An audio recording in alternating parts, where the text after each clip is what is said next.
Honda just went and did something that's got me staring at the ceiling at 2 a.m., rethinking everything I know about muscle bikes. And frankly, I'm not entirely convinced the American market has the stomach for what they've cooked up. You're back with Moto Matrix. I'm glad you're here, because today we're digging into the 2026 Honda X4. And look, there's a twist coming later in this video that's gonna flip your whole perception of what you're about to hear.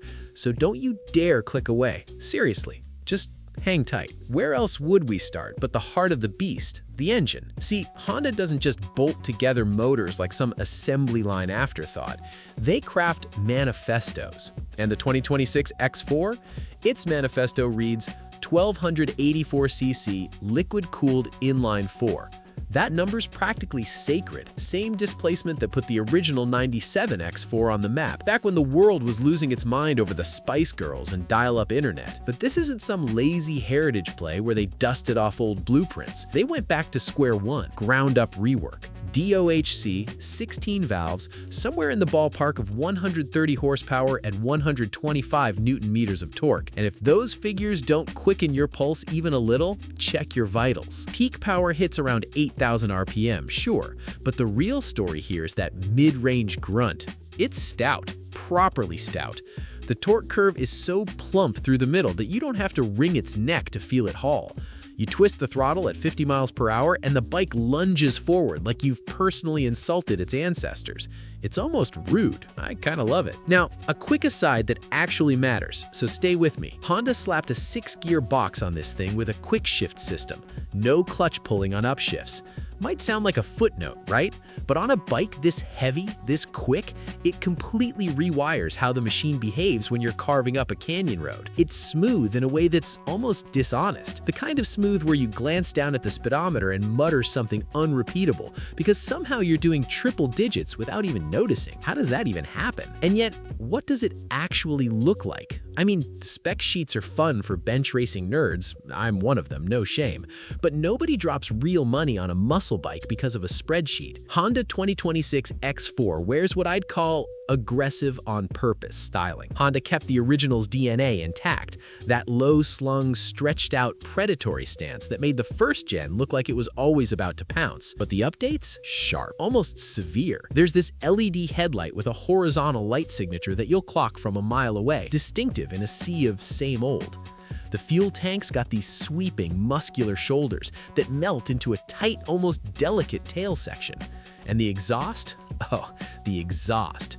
Dual side-swept mufflers tucked in low and close to the body. It doesn't scream at the world, it rumbles. There's a world of difference. And if you know, you know. Frame's a steel double cradle. Right call. Absolutely the right call. Gives you that grounded, glued-down sensation at speed, like the bike's reading the road through its fingertips. Seat height hovers around 720 millimeters, which is surprisingly low for a bruiser of this size. Shorter riders? Take note, you might actually be able to flat-foot this thing at a stoplight. Wheelbase stretches out to roughly 1,650 millimeters.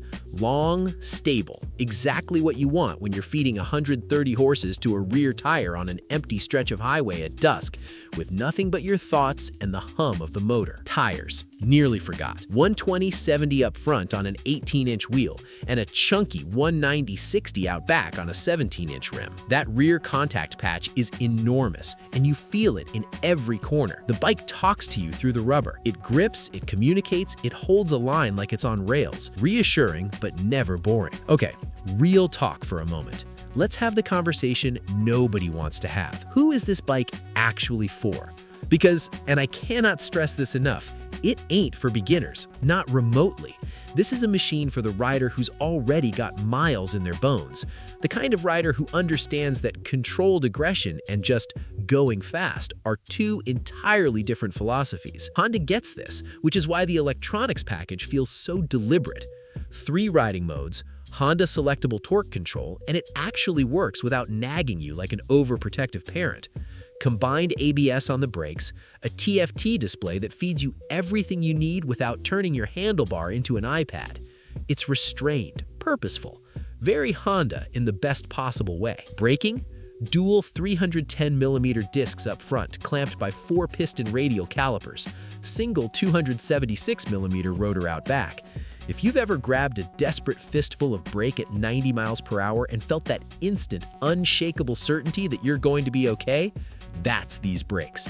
Absolute trust, no drama, just stopping power that feels almost supernatural. Now, this is the moment I told you to stick around for. Pay attention. Suspension's fully adjustable, 43mm inverted forks up front, preload adjustable monoshock in the rear. On a bike pushing roughly 260 kilograms wet, you need that adjustability to dial in your sag properly, especially if you're throwing a passenger on the back. It's the difference between a composed ride and a wallowy mess. And look, the rumored price point? Somewhere between $14,000 and $15,500 USD, give or take. That puts it square in the crosshairs of heavy hitters like the Yamaha VMAX and Kawasaki Z2H. It's priced to throw punches, and honestly, Honda's reputation for long-haul reliability alone makes a compelling case. Those inline-fours are known to rack up well past 100,000 kilometers without complaining, if you treat them right. Cost of ownership over 5 years? Hard to beat, genuinely. But here's the thing I've been sitting on this entire video, the thing that's been burning a hole in my brain since I started writing this script. Everything I just told you, the spec segens, the geometry, the electronics, that exhaust note I waxed poetic about, the price point, none of it is real. Not officially, anyway. Because the 2026 Honda X4, as of this moment, is a concept, a render, a dream someone cooked up, a vision of what could be if Honda decided, today, tomorrow, next week, to resurrect one of the most iconic Japanese muscle bikes to ever exist. The original X4 lived from 97 to 2003, shared its bones with the CB1300, quietly built a cult following in Germany and Japan, and then, poof, gone. For over 20 years, the riding community never shut up about wanting it back, not once. Every detail I laid out in this video, that's what a modern X4 should look like if Honda's actually listening to the market. And given the noise this render stirred up online, maybe, just maybe, someone in Tokyo's paying attention. If Honda builds this thing, makes it real, the way I described it, Motometrics will be the first channel tearing apart every spec the second it drops. Until then, if you still got the itch, tap that video right there on your screen. I put together something you're going to want to see next. End screen, right there. Worth your time, I swear. Catch you in the next one.